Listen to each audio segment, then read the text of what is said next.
qui me fouillait, quoi. Vous vous dites, dans ce cas-là, il ne faut pas qu'il y ait un tir quelque part, parce que si jamais le garçon est un peu nerveux, c'est fini pour moi. Je crois que pour la première fois de ma vie, j'ai eu peur.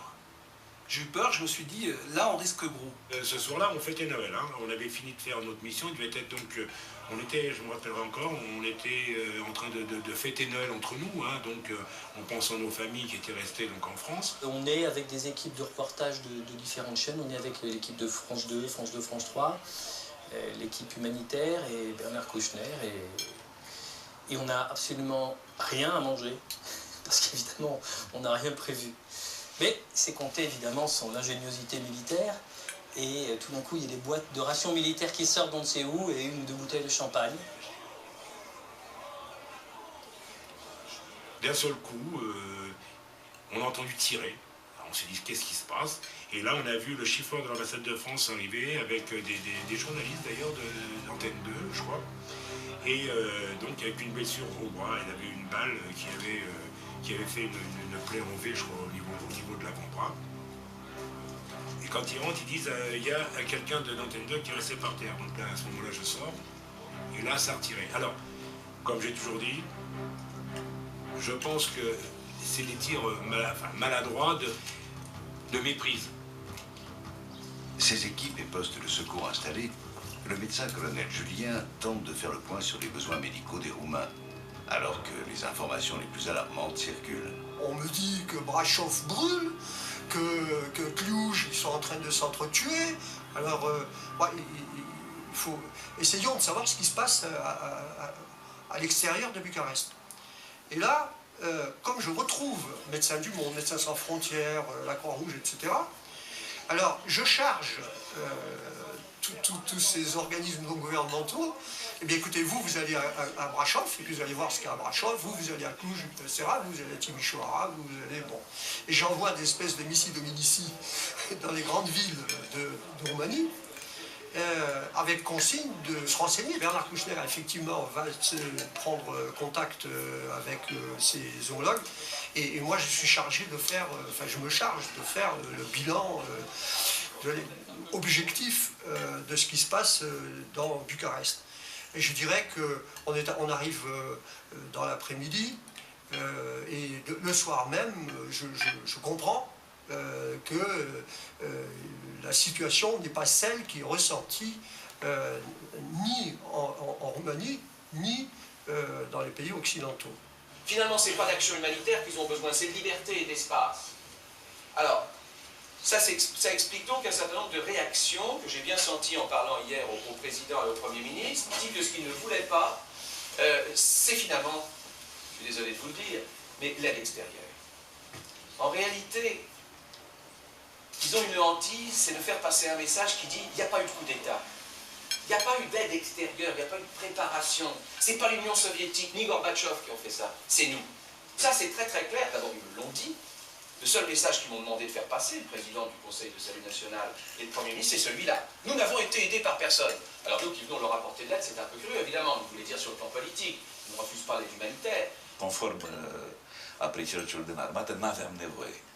Și iar noi politic consideram periculos să apelăm la orice fel de sprijin din afară, că era vorba de ce? De acțiuni de luptă antiteroristă, pentru care armata nu era pregătită.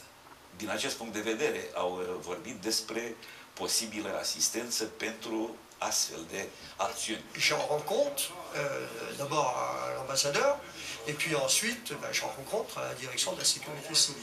C'est-à-dire que j'organise une liaison téléphonique, difficile, parce qu'il n'y a plus de contact téléphonique à partir de l'ambassade, donc il a fallu improviser une ligne.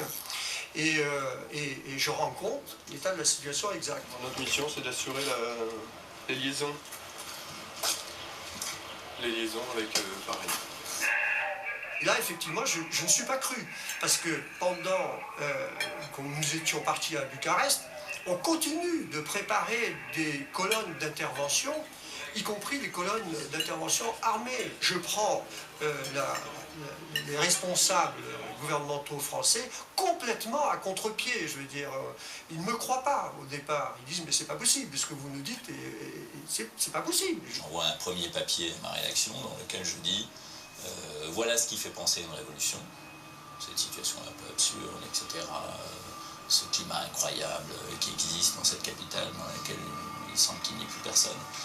Et en même temps, voilà ce qui permet d'en douter. Le lendemain, d'ailleurs, mon papier est passé dans les journaux du matin, présenté à l'époque par Jean-Jacques Bourdin, et ils se sont dit, la Villardière, il n'a rien compris, ils sont intoxiqués, eux, par la 5, qui à l'époque exploite les images, les EVN venus des télévisions, d'ailleurs, et notamment des télévisions yougoslaves.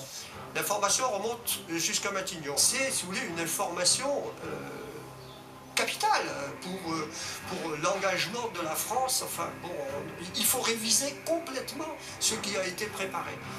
Et donc, effectivement, il a fallu insister lourdement pour dire, écoutez, non, c'est pas la peine d'envoyer la Légion. Les Roumains sont parfaitement maîtres de la situation médicale, ils font tout à fait face, et ils n'ont pas besoin de nous. Et donc ça, c'est vraiment un message difficile à faire passer, oui. Car les informations qui déferlent sur les agences de presse et les télévisions sont des plus alarmantes. C'est une autre des étrangetés de la révolution roumaine. Avant même le départ de Ceausescu, un réfugié roumain d'origine hongroise appelle la télévision de Budapest en affirmant qu'à Timișoara, on compte des milliers de morts. Il donne des chiffres si précis que l'information est reprise et envoyée dans le monde entier. Cette répression au Massimo aurait coûté de nombreuses vies humaines. L'horreur que viennent confirmer des dizaines de témoignages de personnes qui sont parvenues à fuir la ville de Timișoara. L'horreur, ce sont près de 2000 morts, parmi lesquels des femmes et des enfants, abattus sans sommation par les soldats de Ceausescu. Un autre journaliste canadien, toujours d'origine hongroise, filme des cadavres déterrés. La cassette arrive à Belgrade par l'intermédiaire du consulat yougoslave à Timișoara. Des images qui, elles aussi, vont faire le tour du globe, présentées par les télévisions occidentales comme les charniers de Ceausescu. Quand on interroge les gens qui ont vu cela, ils n'ont jamais vu plus de 60 corps ensemble. Alors, je me demande comment on a trouvé le chiffre de 4360, un chiffre précis. Ça veut dire qu'on a aligné 4360 corps, mais personne n'a jamais fait ça. C'est énorme, c'est impossible. Il y aurait eu des photos dans le monde entier.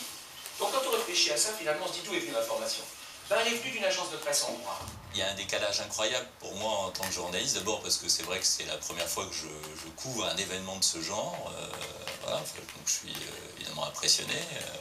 Et on sent au bout du fil les attentes des rédacteurs en chef à Paris ou du directeur d'information, etc. Parce que en France, on continue de baigner dans ce climat, c'est une guerre civile, c'est épouvantable, etc. Et puis ils sont inquiets pour nous. Et puis nous, sur place, on constate ce décalage. Et on sent qu'il y a quand même, de leur part un peu une déception, une frustration. Ils aimeraient qu'on en rajoute un peu. Tous ces journalistes vivent entre eux à la terre intercontinentale, sont coupés de l'extérieur et prennent pour argent comptant tout ce qu'on leur raconte. Jusqu'à l'exécution de Ceausescu, ça tire de partout, il y a le climat d'insécurité. À l'instant où le dictateur est exécuté, tout se calme.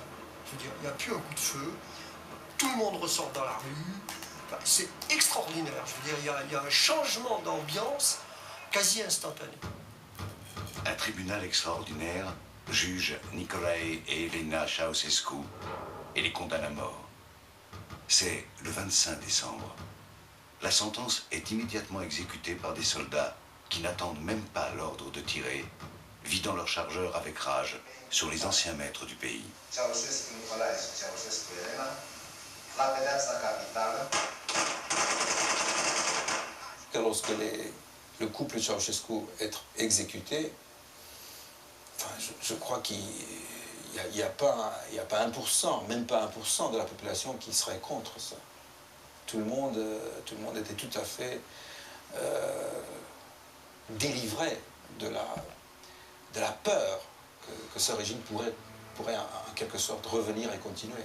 C'est pas beau à dire, mais une fois le couple exécuté, le sentiment des gens était qu'il y a un renouveau, il y a comme une nouvelle naissance. Toute la population bucarestique dans la rue, c'est des cris de joie, ce qui, bon, glace un peu le sang, hein, parce qu'on parle de mort, mais on comprend très bien quelle est leur relation à ce couple, qui est devenu pour eux un couple maudit, c'est-à-dire des gens qui